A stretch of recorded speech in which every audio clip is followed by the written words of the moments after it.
다양한 정책부터 실무 경제와 투자까지 눈여겨봐야 할 경제 이슈 깊이 있게 살펴보는 시간입니다. 경제읽기 경향신문 박병률 경제부장 전화로 만나보겠습니다. 안녕하세요. 네, 안녕하세요. 네, 오늘 산업활동 동향이 발표가 됐는데 이게 7월 거였잖아요. 네. 생산, 소비, 투자 이 세 지표가 모두 하락했어요. 네. 사실 7월 산업활동 동향이면 이제 하반기가 시작되는 첫 번째 달인데요. 예. 그래서 이제 많은 기대를 가지고 이번 지표를 기다렸습니다. 그런데 아까 말씀하신 것처럼 생산 그리고 소비, 투자 지표가 일제히 전월 대비 하락을 했는데 이게 지난 1월 이후에 지금 6개월 만에 이른바 트리플 감소입니다. 정부는 일단 하반기에는 성장률이 그래도 전반기보다는 나아질 거다. 그러면서 이제 상저하고를 기대를 했는데요. 하반기 첫 달부터 이렇게 경기 지표가 예상보다 부진한 흐름을 이어가면서 이런 전망 이루기가 힘들지 않을까 이런 좀 불안감이 좀 확산이 되고 있습니다. 네. 구체적인 좀 내용을 보면 특히 많이 줄어든 게 지금 설비 투자가 전월 대비 8.9% 감소를 했는데요. 예. 요거는 보니까 2012년 3월 이후에 무려 11년 4개월 만에 설비 투자 전월 대비해서 세대폭으로 감소를 한 겁니다. 특히 자동차 등 운송 장비 투자가 한 달 새 무려 22.4% 급감을 했고요. 그리고 이제 또 소비 쪽을 보니까 이 상품 소비 동향을 보여주는 게 소매 판매 지수인데 이것도 이제 전월 대비 3.2% 감소를 했습니다. 이 같은 감소율은 2020년 7월 이후에 지금 3년 만에 가장 큽니다. 여기서도 이제 승용차 등 내구재 한 번 사면 오래 쓰는 상품인데요. 이 감소율이 5.1% 가장 컸고 그리고 이제 비내구재 그러니까 1년 미만 사용되는 제품들, 이 음식료품, 화장품인데 여기서 2.1% 그리고 이제 준내구재 그러니까 1년 이상 사용 가능하지만 좀 저가인 제품들, 의복, 가방인데 이것도 한 3.6% 감소를 했는데요. 보시다시피 내구재가 원래 가장 비싼데 네. 비싼 제품의 감소율이 가장 컸다 이렇게 보시면 됩니다. 그리고 이제 전산업 생산 여기도 보니까 0.7% 감소를 했는데 4개월 만에 이제 생산이 감소를 했고요. 특히 이제 눈여겨봐야 될 게 공공행정에서 6.5% 감소를 했고 관공업에서 2.0% 감소를 했는데 이 관공업에는 이제 우리나라의 주력 산업인 제조업이 포함되어 있습니다.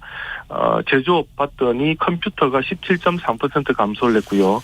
전자부품 11.2%, 기계장비 7.1%, 또 반도체 생산도 2.3% 이렇게 감소를 했는데, 네. 특히 이제 제조업 쪽에서 수치가 좋지 못하다는 게 다시 그렇게 기분이 좋지가 않은 것 같습니다.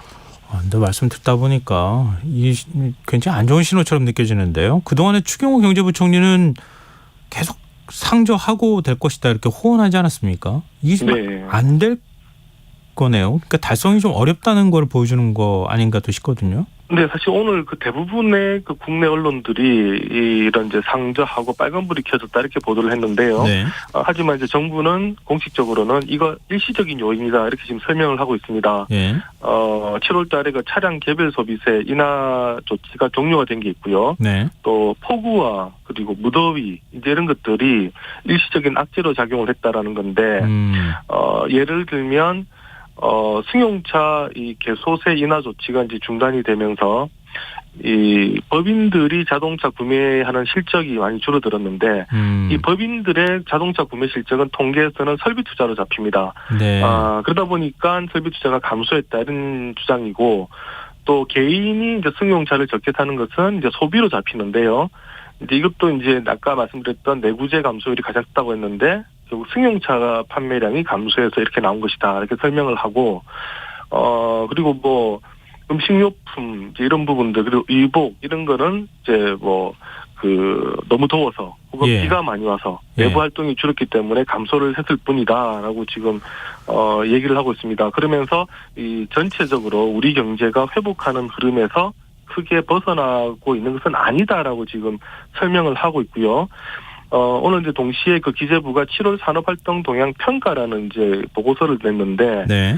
여기도 보면, 7월 산업 생산이 전월 대비 0.7% 감소는 했지만, 월별 변동성이 큰 공공행정을 제외하고 보면 사실상 도합이다 이렇게 또 평가를 했습니다. 또 소매 판매 설비 투자 감소한 것에 대해서도 앞서 말씀드린 것처럼 기상 악화 그리고 차량 개별 소비세 변동에 따라서 일시적인 요인에 상당 부분 기인하고 있다. 지금 이렇게 설명을 하는데요. 그리고 이제 설비 투자 감소분 중에서 이렇게 자동차 영향 빼면 감소율은 2%밖에 안 된다라고 얘기를 하는데 하지만 이런 정부의 평가 민간에서 보는 것과는 좀 괴리가 있지 않냐라는 지금 지적들도 계속 나오고 있습니다. 이 정부는 지금 일시적인 현상 때문이다. 이걸 지금 애써 강조하는 것처럼 보이는데 민간의 분석은 다른 방향으로 나오고 있다는 말씀이신 건가요? 네, 그렇습니다. 지금 최근 경기 상황, 그래도 정부는 추세는 변함이 없다. 예. 상반기보다는 하반기가 나을 것이다. 이렇게 얘기를 합니다만, 최근에 이제 민간 싱크탱크에서 발표한 성장률이라든가, 이런 하반기 전망들을 보면 조금 정부의 기대랑은 다릅니다. 현대경제연구원, 올해 성장률 전망치 과거에 1.8%로 봤다가 지금 1.2%까지 낮춰놨는데, 특히 연구원이 주장한 거 보니까 민간 소비, 설비 투자가 하반기 들어서 더 나빠질 거다 이렇게 지금 전망을 하고 있습니다. 상반기에 민간 소비 3% 증가했는데 하반기에는 1.3%밖에 증가 안 할 것이다.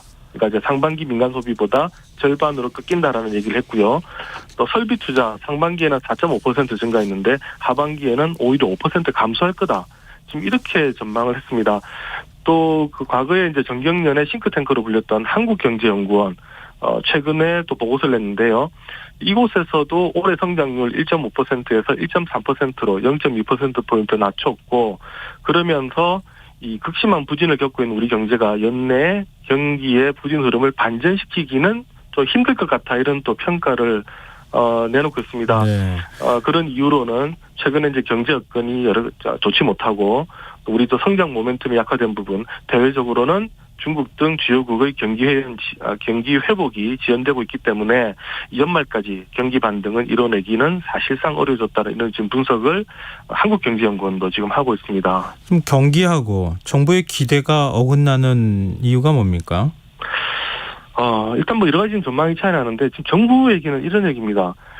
상반기가 원치 안 좋았기 때문에 상반기와 비교하면 그래도 하반기는 나아지니까 상저하고다라는 주장을 하고 있고요. 네. 하지만 민간 경제연구원들의 얘기를 들어보면 상반기가 원체 나빴으니 하반기는 그래도 상반기보다 좀 나아지면 문맥 그대로는 상저하고라고 말은 할 수 있지만 실제로 사람들이 체감하기에는 전혀 아닐 것이다.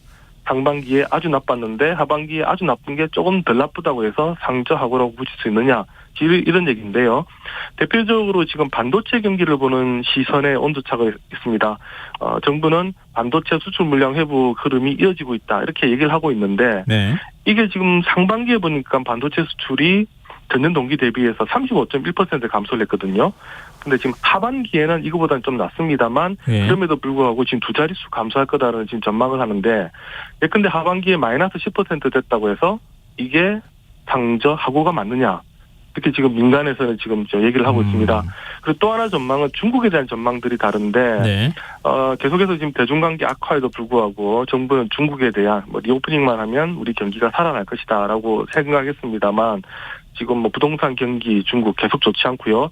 오늘 같은 경우도 비구이한 이 부동산 개발 업체가 상반기에 무려 8조 9천억 원 순손실 봤다. 그러면서 이제 채무 불이행 위험이 있을 수 있다 이렇게 지금 밝히면서 상황이 더 나빠지고 있는데 이런 부분들이 지금 전망에서 계속 어긋나고 있는 것 아니냐 이런 분석들을 민간에서 하고 있습니다. 근데 지금 내수 자체가 좋지 않은 상황이잖아요. 이런 네. 경우에는 재정의 역할이 굉장히 중요할 수밖에 없고 근데 지금 한국은행이 쓸 수 있는 카드는 사실상 없다고 봐야 되는 거 아닙니까? 왜냐하면 금리를 내릴 수는 없는 상황이니까. 그렇죠. 네. 정부 재정을 통해 가지고 뭔가 경기 활성화를 해야 되는데 내년 예산안은 굉장히 짠물 예산을 잡았단 말이에요. 이건 어떻게 봐야 됩니까? 원래 수출 내수 안 좋으면 마지막으로 기댈 수 있는 게 정부 지출인데 네. 일단 정부가 그저께 발표한 내년도 예산안 보면 2.8% 올해보다 증가하는 것으로 이렇게 했는데 요 2.8%는 올해 증가율 5.1%의 절반 수준이고요. 이 2.8% 이 숫자만 보면 2005년 이후에 20년 만에 최저로 지금 재정 지출을 이제 늘려잡은 겁니다. 근데 이렇게 이제 지출 규모 낮춘 이유, 정부는 이제 재정 건전성 때문에 돈을 많이 안 푼댔는데 실제 속내를 보면 이제 문제가 뭐냐면 이제 총 수입이 줄어들었기 때문인데요.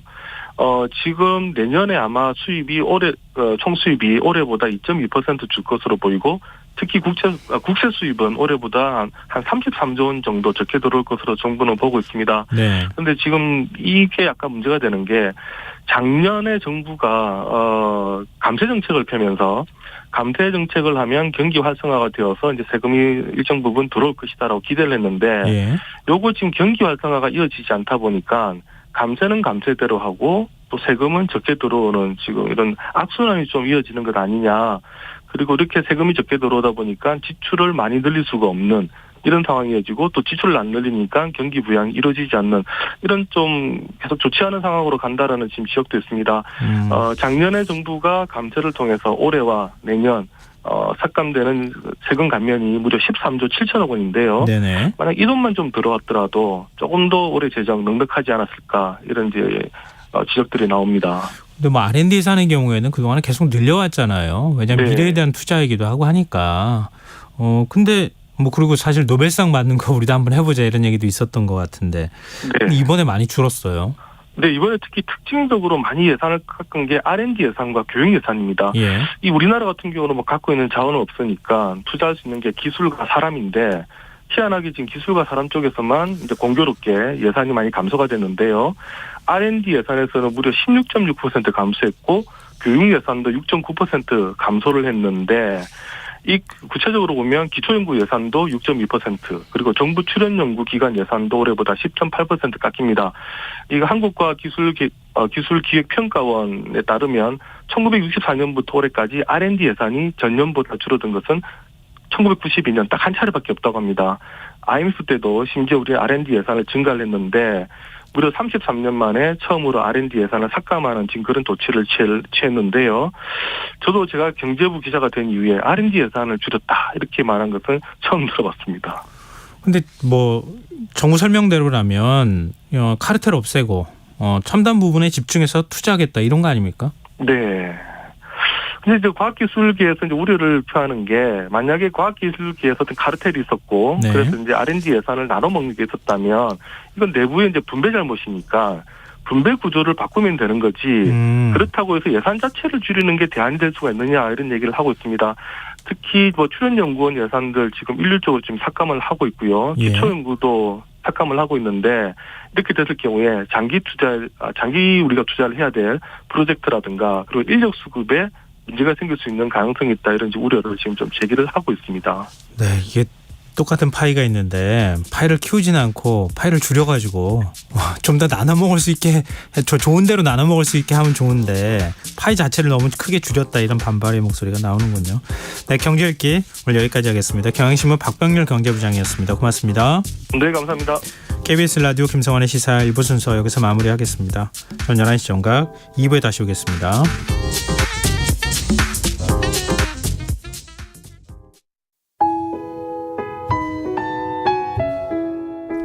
청취자 여러분, 위기가정을 찾아주세요.